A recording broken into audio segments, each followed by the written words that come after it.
자주 그런 건 아니니까 오늘은 양해하고 약간의 농담이 섞인 가벼운 이야기로 질문으로 시작해 보겠습니다. 여러분, 계산을 빨리 하셔야 됩니다. 한 통에 5,000원입니다. 수박이. 두 통에는 얼마입니까? 두 통에는 개월입니다. 제가 가벼운 농담으로 시작한다고 미리 말씀드렸는데 그걸 그렇게 발빠르게 계산하십니까? 우리는 두통하면은 이유 없이 계본을 떠올리는 이유는 뭡니까? 그만큼 듣고 반복되어지고 새겨진 거죠. 하나님의 말씀이 또 하나님의 뜻이 우리 가운데 이렇게 익숙해져 가면 좋겠다라는 마음 갖게 되고 그런 마음으로 오늘의 본문의 말씀을 좀 더 가깝게 다가가시면 좋겠습니다. 오늘 우리가 먼저 이 본문을 살피기 전에 지난 시간에 내용들을 조금 이어가 보겠습니다. 바보섬에서 구보로 바보섬에서 버가에 도착했다가 버가에서 마가가 도망가죠. 이탈합니다. 함께 으쌰으쌰 해도 부족할 판에 또 마침 이제 막 시작쯤에 분위기도 참 좋았는데 마가의 그 떠남은 많은 생각들을 각자에게 했을 겁니다. 사실 그 당시에 바울도 그리 몸이 좋은 건 아니었습니다. 그런데 오늘 이 비시디아 안디오까지 오는 동안 티우스라는 그 험상 중년을 넘었어야 했습니다. 1000m나 되는 그 산을 넘어 여기까지 오기가 쉽지 않았겠죠. 그래서 도착한 그곳 쉴 틈도 없이 안식일에 해당에 앉아 있습니다. 이왕 해당에 온 것 말씀이 전해질 기회가 있기를 기도했을 겁니다. 바울도 랍비였기 때문에 말씀을 나눌 권한은 분명 있었고 그 당시 해당의 모임을 인도했던 해당장 임명을 하면 기회가 주어지는 것입니다. 그러나 자기만 랍비가 아니라 또 이미 가르치는 자들이 그곳에 있었을 것이고 다른 사람도 있었을 것이기 때문에 기회가 주어진다는 것은 가늠하기 어려운 부분도 있었을 겁니다. 우리가 지난주 봤던 것처럼 그러나 바울은 그곳에 앉아서 소리 없이 가슴으로 간절히 기도했을 겁니다. 복음의 문이 열리게 해주십시오. 이 기도에 하나님의 응답이라도 하듯이 해당장이 사람을 보내어 바울은 말할 권한을 얻게 됩니다. 기회를 얻게 되는 거죠. 바울은 분명 느꼈을 겁니다. 이게 우연이 아니라는 것. 복음의 문을 열어달라고 교회에 기도 부탁을 했고 자기도 늘 그렇게 기도했기 때문에 비시디아 안디옥에서 강론할 수 있는 기회를 얻은 것은 하나님이 이 기회를 여건을 열어주셨다는 믿음으로 바라봤을 겁니다. 눈에 보이진 않지만 분명한 손길로 소리 없이 조용히 그 사역팀을 인도해 가고 계시는 하나님의 함께 하심이 얼마나 위로가 되었을까요? 낯선 땅에서 낯선 사람들 앞에서 홀로 있다는 생각만큼 외로운 게 어디 있습니까? 그런데 그곳에 갔을 때 그 긴장감 넘치는 그곳에 조용히 선교팀과 함께 하시는 하나님의 그 위로가 강단에서 말씀을 전할 기회로 응답으로 주어졌다는 것은 바울에게는 위로가 되고 또한 감사가 되었을 겁니다. 바울은 그렇게 은혜 가운데 어렵게 얻은 기회를 복음을 전한 기회로 놓치지 않고 사용합니다. 일어나 손짓할 정도로 간절했습니다.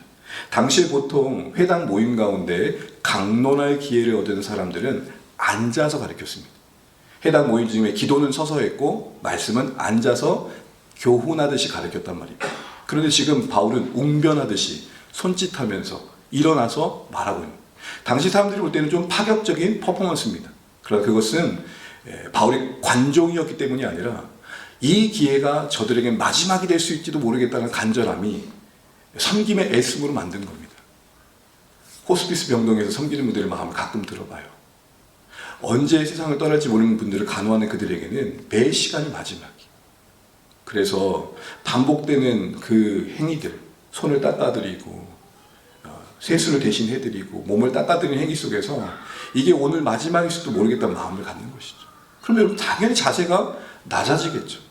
오늘 바울이 일어나 손짓한 것도 그런 어떤 연장선이었어요. 그런데 여러분 오늘 본문에 보니까 그렇게 기회가 줬을 때 그렇게 간절히 전하는 바울을 보니까 상당히 준비된 모습입니다. 여러분 우리가 지금 다 읽지도 않았잖아요. 16절에서 41절. 여러분 저만 설교가 길었던 게 아니에요. 저야 30분으로 지금 내서 줄이고 있지만 바울은요 이거 하려면 여러분 누가가 이거 다 기록한 걸까요? 그나마 줄이고 놓은 게 이거예요. 저를 뭐라고 하지 마시고 바울도 길게 했더라. 근데 그 긴 설교를 하는 걸 보니까 상당히 체계적이고 논리적이에요. 그냥 하루 만에 나온 이야기가 아니라는 것이죠. 무슨 말이죠? 바울은 어디든 복음이 전해질 기회가 있으면 갔고, 전해질 기회가 주어지면 언제든지 전할 수 있는 어떤 준비됨이 있었던 겁니다.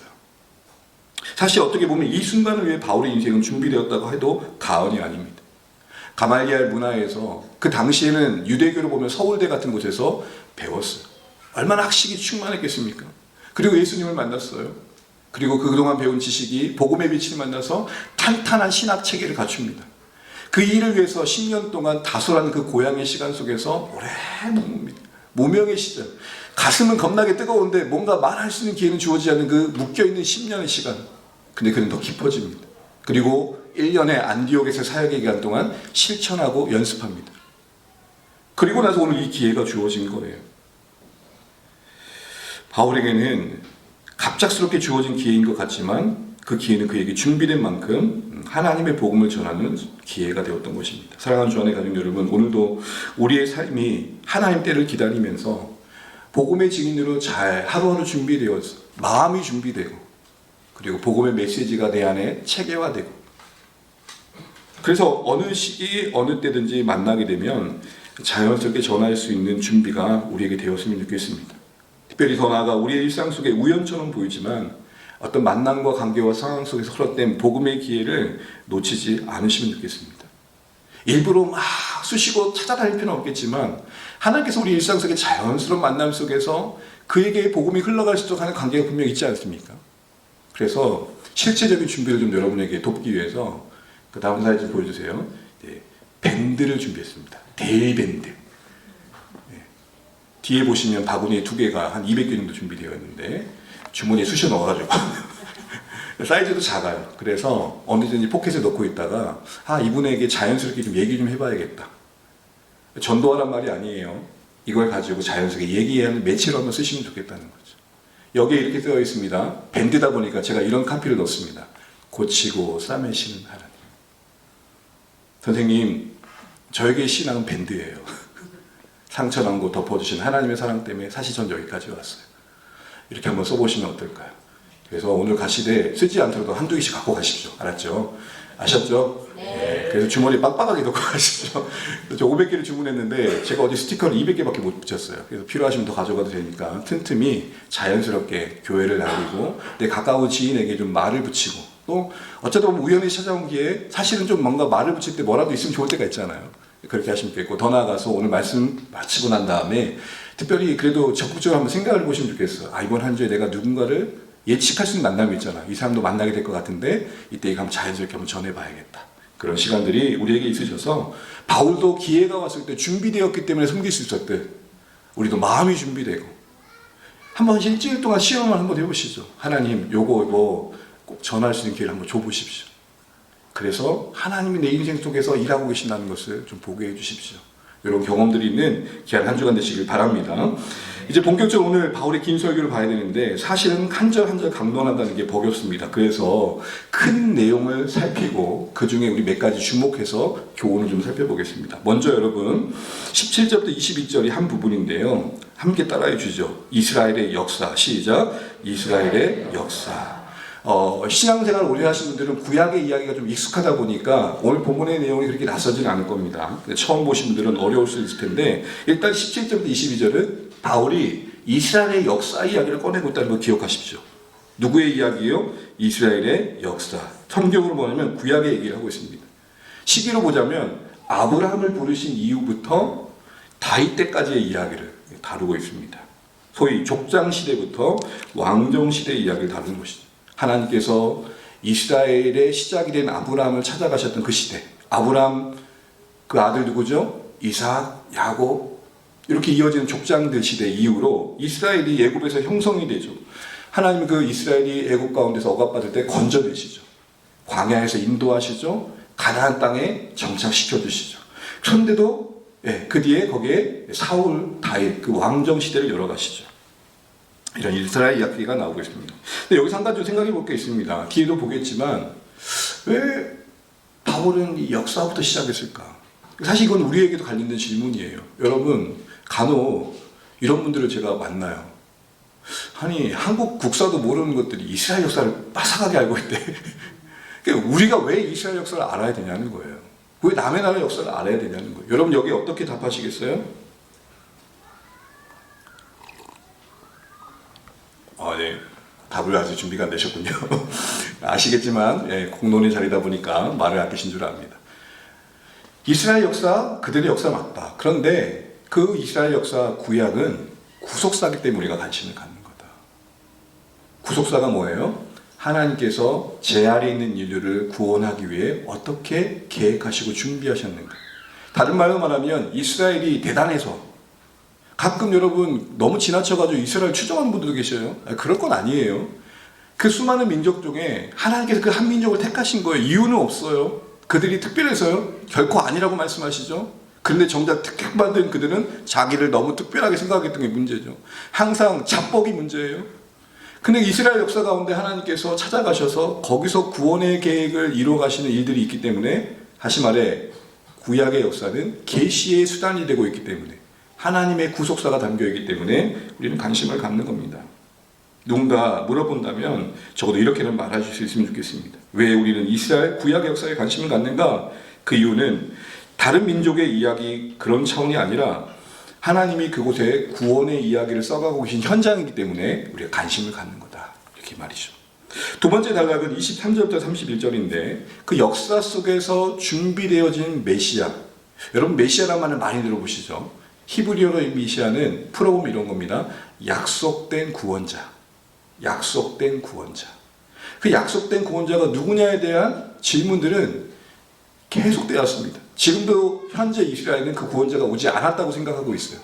그런데 바울은 누구라고 말하는 거예요? 그분이 바로 예수님이다. 이 얘기를 하는 겁니다. 그래서 예수님을 뭐라 그래요? 예수 그리스도라 그러는 거예요. 이 그리스도란 말이 히브리어 말하면은 메시아거든요.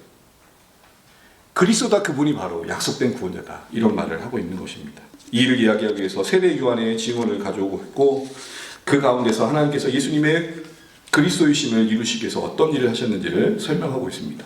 32절부터 41절까지의 내용에서는 부활의 의미를 재차 설명하면서 예수님이 받는 제3의 구원의 길을 이야기합니다. 이 부활이 왜 강조될까요? 사실은 유대교에 깊이 침잠했고 구약의 탁월한 지식을 갖고 있던 바울이 예수님을 만나 변화되었던 가장 중요한 이유 중에 하나는 예수님의 부활 때문이거든요. 여러분 우리의 세계관으로는 좀 납득이 안 될 수 있는데 한번 잘 들어보십시오. 당시 이스라엘 사람들에게는 나무에 매달려 죽은 사람들은 그냥 죽은 게 아니에요. 누구의 저주를 받은 사람이에요? 하나님의 저주를 받은 사람이에요. 그런데 십자가에 못 박혔던 그 사람이 다시 살아났다는 것은 이건 달라지는 거예요. 이해가 안 되는 거기도 하지만 어떤 의미예요? 결국 그 살아남의 의미는 그 죽음의 의미가 자기 죄 때문에 죽은 게 아니라 누군가의 죄를 대신한 죽음이었음이 설명되는 거예요. 또한 인류 역사 속에 죽음을 이긴 유일한 사건이었어요. 하늘 아래 인생 중에 죽음을 이기는 자 있습니까? 여러분 아무리 갈기하고 땡땡하게 펴도 세월을 이길 힘이 있나요?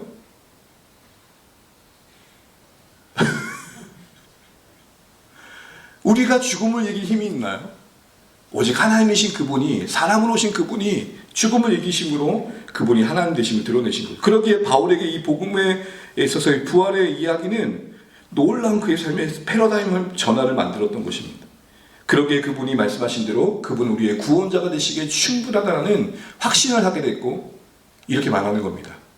아무리 우리가 율법을 지켜도 다 지킬 수 없는데, 율법으로 의롭게 되려고 하면 끝도 없는데, 예수님이 대신 우리를 위해 이루심으로 그 이루신 의를 우리에게 선물로 주셔서 우리가 하나님 앞에 설 수 있는 기회가 주어졌다. 이걸 우리 뭐라 그래요? 은혜다라고 얘기하는 거예요. 여러분 종종 말씀드리지만 의롭게 되었다는 말을 어떻게 알아드세요? 하나님 앞에서 우리가 의롭게 된다는 말이 어떤 말일까요? 의라는 말은 옳다라는 말이잖아요.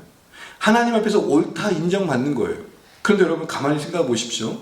여러분 수준에서도, 여러분 위치에서도 누군가를 볼 때 좀 모자라게 보이는 분들이 계시잖아요. 어떤 판단이나 생각이나 행동들이 이런 말 하잖아요. 그래서 아이고 왜 저러노? 아이고 왜 저러노? 시선을 좀 바꿔서 그런 우리를 보시는 하나님은 어떻게 우리를 보실까요? 우리는 누군가 앞에서는 대단하게 옳은 것처럼 이야기를 하고 대단하게 무언가 온전한 것처럼 말을 하지만 우리 위에서 우리를 보시는 하나님 앞에 우리는 어떻게 비춰질까요? 우리는 우리의 부끄러움을 정직하게 인정할 수밖에 없겠죠. 그럼 우리가 어떻게 의를 얻을 수 있겠어요? 하나님 앞에서. 신이 계신다면, 그 신적 존재 앞에 서야 된다면 우리가 하고 있는 그 어떤 것도 준비가 될 수 없는 거죠. 누가 그러시대요.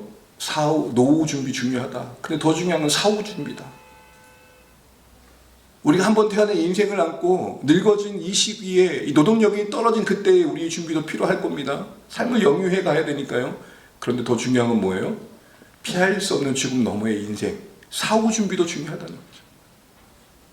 그런 의미에서 오늘 예수님이 우리에게 약속하신 이 의, 가만히 생각해보면 이게 진짜 있다면, 이게 죄송해요, 구라가 아니라면 저 이거 붙들고 싶은데 여러분 어떠세요?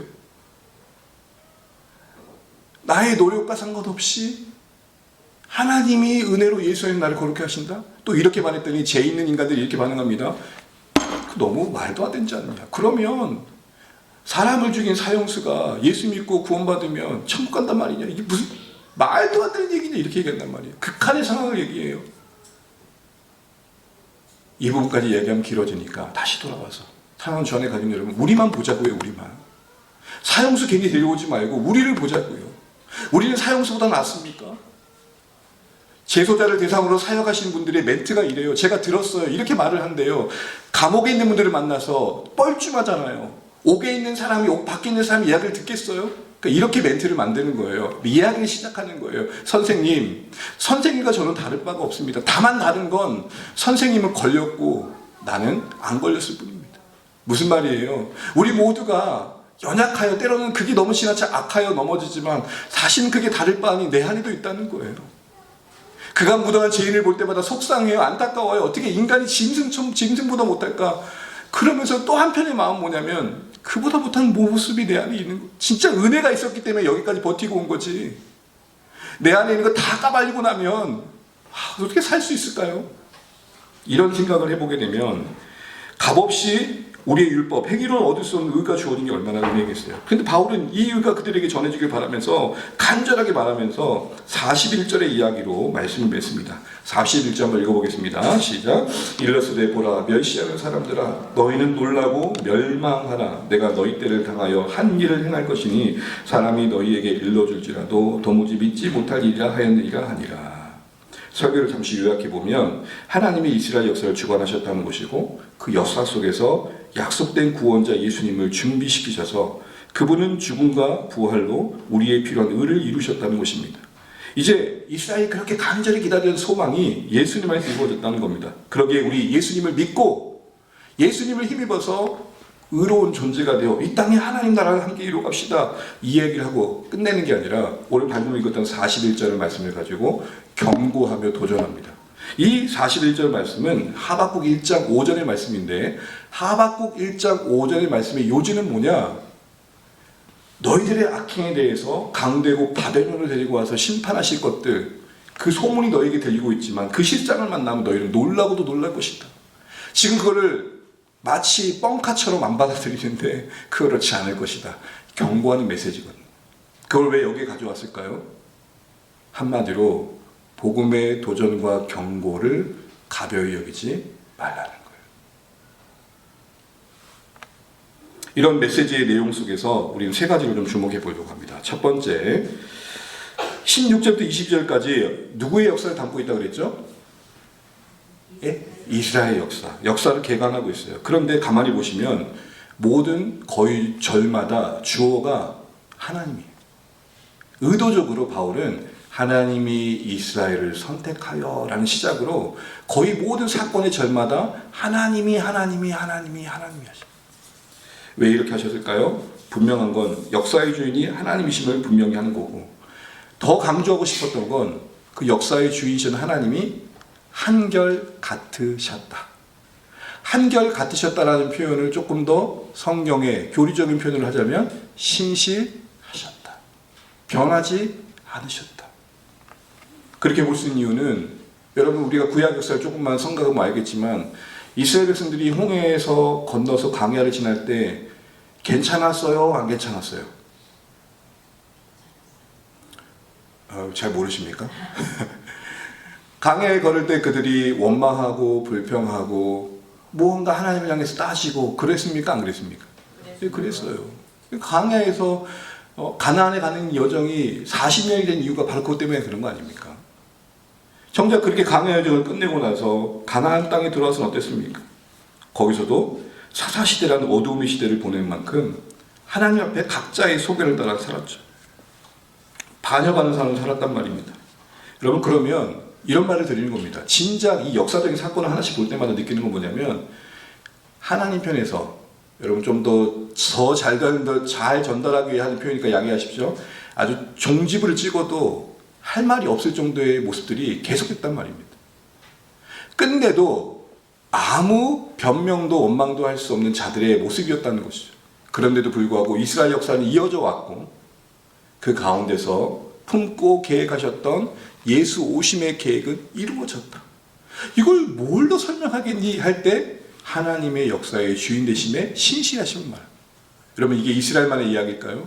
저는 감히 단언컨대 하나님의 신실하심을 빼고 저의 존재를 설명할 수가 없습니다. 여러분은 어떠십니까? 이 땅의 교회의 역사가, 오늘 우리의 모습이 하나님의 신실하심을 빼고 설명할 수 있을까요? 에레미야가 애가를 쓰면서 예루살렘 성읍이 무너진 걸 보면서 뭐라고 고백합니까? 여호와의 긍휼이 무궁하심으로 우리가 진멸되지 아니함이니이다. 이것이 아침마다 새로우니 주의 성실하심이 크시도소이다. 나의 하는 세상 말로 꼬라지를 보면 하나님이 진작 포기하셔도 될 만한 형국이었지만 그러지 않으심으로 그 사랑을 보이셨다는 것이고, 그 사랑을 받은 자로서 그러기에 그 사랑을 나누라는 게 성경의 일관된 모습 아니겠습니까? 그런데 우리는, 저도 그렇지만 받은 건 기억 잘 못하고 갚을 건 그렇게 기억하죠. 갚아서 받아야 되는 거, 그죠? 받은 건 기억 못하고 받아내야 될 건 기가 막히게 기억하죠. 가끔 부부가 대화다 이래요. 가만히 있다가, 근데 그때 2만 원 왜 안 줘? 갑자기 맥락 없이. 제가 그랬단 말입니다. 왜 그거 안 주는 거야? 우리는 받은 그 무한한 사랑은 모래에 새겼는지 그냥 씻겨나가듯 씻겨나가는데, 받아내야 될 것은 그냥 반석에 새겨가지고 결코 안 지워지죠. 그런 우리가 오늘 살고 있단 말입니다. 그런 우리가 하나님의 공률로 천국을 간단 말입니다. 그런 우리가 오늘 존재한단 말입니다. 이스라엘 역사의 이 하나님의 용납하심을 보면서 우리는 그 하나님의 신실하심으로 존재하고 있음을 다시 한번 확인하게 되는 것이죠.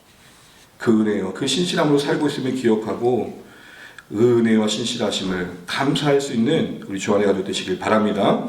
두 번째 볼 수 있는 건 뭐냐면, 그 역사의 내용의 그 구조를 성취로 이야기하고 있다는 겁니다. 무슨 말이냐면, 저는 이런 의미 들었습니다. 오늘 제가 만약에 해당장에서 바울같이 기회를 얻었다면 곧장 예수 믿으세요라고 할 뻔했는데, 바울은 긴 이스라엘 역사를 꺼내면서 자연스럽게 예수의 얘기를 꺼내고 있거든요. 왜 그럴까? 단순히 예수님을 믿으라는 것만이 중요한 게 아니라 예수님이 어떠한 역사 속에서 준비된지를 아는 게 중요하다는 거겠죠. 아마도 첫 번째 이유로 볼 수 있는 것은 지금 당장 해당장 안에 앉아있는 자들이 유대인들입니다. 경건한 사람들이 하는 사람도 이방인들이긴 하지만 유대교의 깊은 관심을 가지고 개종하는 사람들입니다. 그렇게 보면 이스라엘의 이야기는 낯설지 않았을 겁니다. 마치 우리에게 국사가 낯설지 않은 것처럼. 우리가 단군 그러면 마늘 먹고 이 얘기 나오는 것처럼 이스라엘에게는 아브라함부터 시작된 이야기가 낯설지 않았으니까 앉아있는 자들에게 귀 기울이게 하는 기회가 되었을 겁니다. 그러면서 예수님의 이야기를 꺼내는 건 뭐겠어요? 예수님이 단지 이 시대에 존재하는 그 어떤 인생이 아니라 오랜 역사 끝에 하나님께 준비하신 메시아이니까 지금 예수님을 거부한다는 것은 그 하나님의 역사를 부정하는 것이다, 이런 얘기를 하고 싶었던 거겠죠. 두 번째 볼 수 있는 것은 뭐냐면,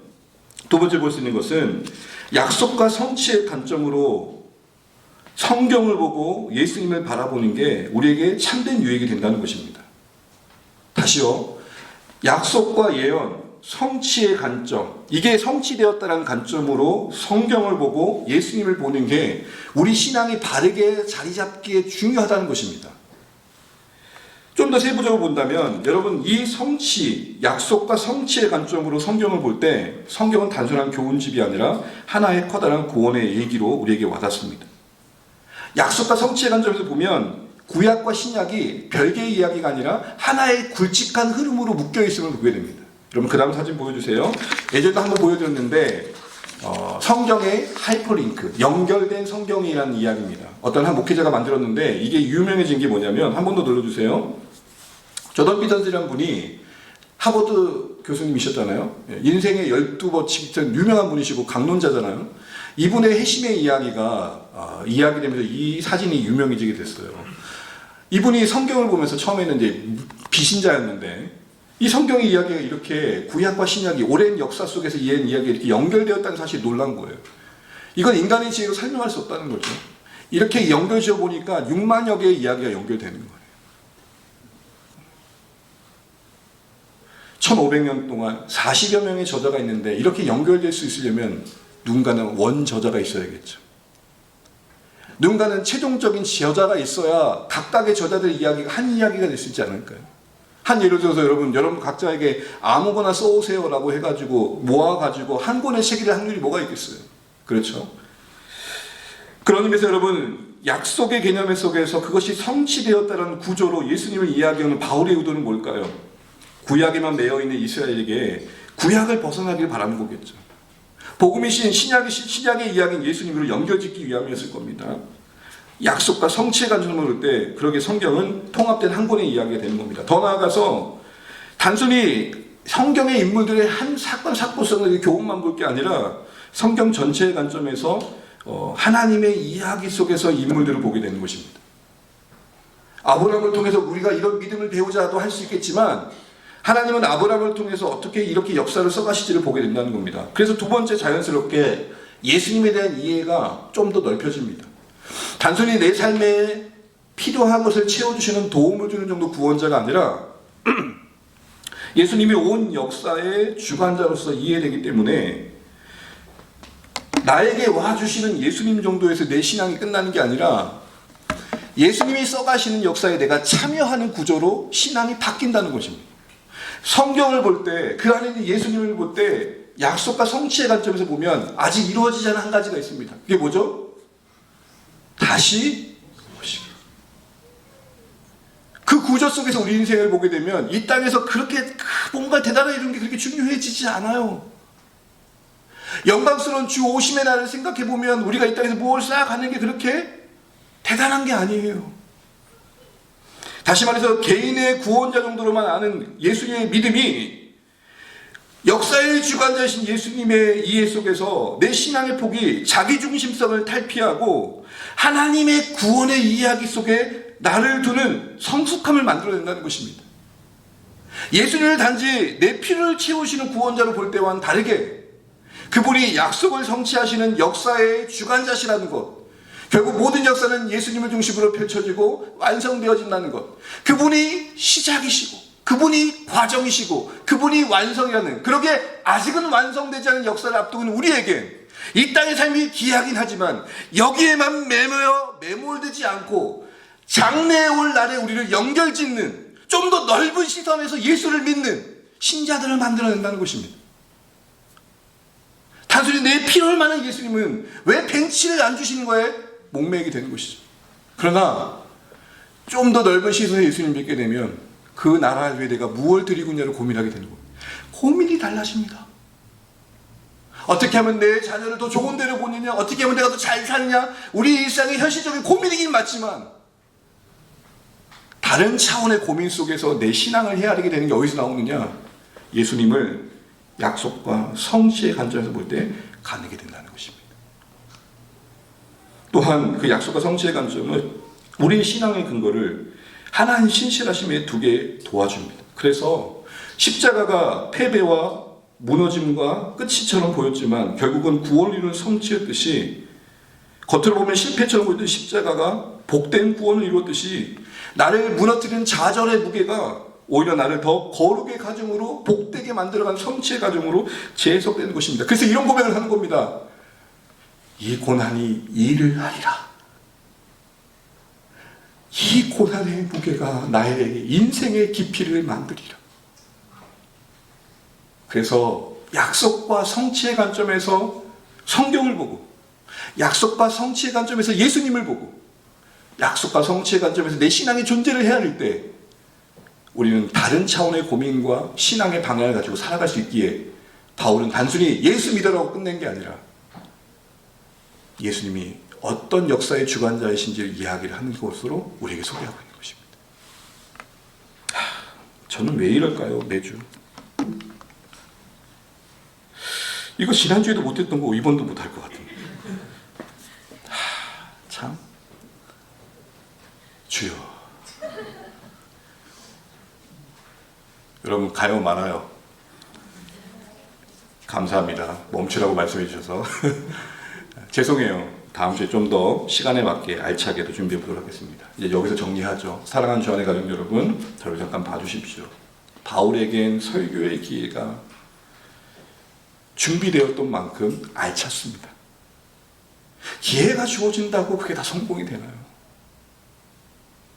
준비된 자에게는 기회가 목마름이지만 준비되지 않은 자에게 기회는 재앙이 될 수 있습니다.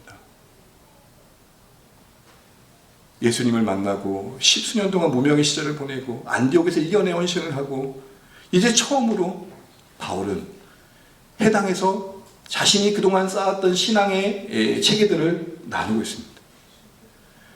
참고적으로 여러분, 바울이 선교 여행 중에 설교를 하게 되는 그 긴 설교의 내용이 여기에만 기록되어 있습니다. 그러니까 바울의 선교 여행 중에 그가 했던 설교의 첫 내용이 여기에 기록되어 있고, 그 긴 설교의 내용은 앞으로 그가 가는 곳곳마다 어떤 복음을 나눈지 이야기해주고 있는 것이죠. 우리에게도 하나의 때를 기다리면서 준비되어져 가는 여정이 있으시길 간절히 소망합니다. 우리 작은 삶, 우리 못난 인생, 정말 별것 없는 평범한 일상이지만 그래도 하나님의 때를 기다리면서 나를 통해 하실 일을 기대하면서 기도로 준비되고 사랑으로 준비되고 섬김으로 준비되어서 어느 때든지 누구를 만나든 하나님의 손길을 쓰임받기를 기대하시는 그런 여러분 삶이 되시기 바랍니다. 그런 의미에서 여러분 꼭 밴드를 주머니에 넣어 가지고 가시는. 두 번째로, 그 나눠진 내용의 이야기는 단순히 예수 믿으라는 단축 명령이 아니라 긴 역사 속에서 하나님이 예수를 준비하셨고 그분은 충분히 우리를 의롭게 하신 분임을 설명합니다. 약속과 성취의 관점에서 우리 신앙을 다시 한번 보십시오. 우리 너무 이 땅에만 매여 있지 않으십니까? 아직 이루어지지 않은 약속, 우리 주 예수께서 다시 오심 앞에 우리가 준비되어야 되지 않겠습니까? 성경은 아직 남은 이 한 조각이 이루어지지 않았다고 우리에게 얘기하고 있고, 그날을 염두하고 살라고 말하고 있는데 우리 어쩌면 너무 현실을 살 때 너무 지나치게 현실적이지 않는지 다시 한번 돌아보면서, 나에게 예수는 단순히 내 삶에 도움을 주시는 정도인지, 아니면 시작과 과정과 마침이 되시는 영광의 하나님이시고 다시 오실 분으로 나는 준비되고 바라보고 있는지 돌아보시면서 우리 신앙이 약속과 성취의 관점에서 재정립되시고 바른 방향을 찾아가실 수 있기를 주의 이름으로 축복합니다.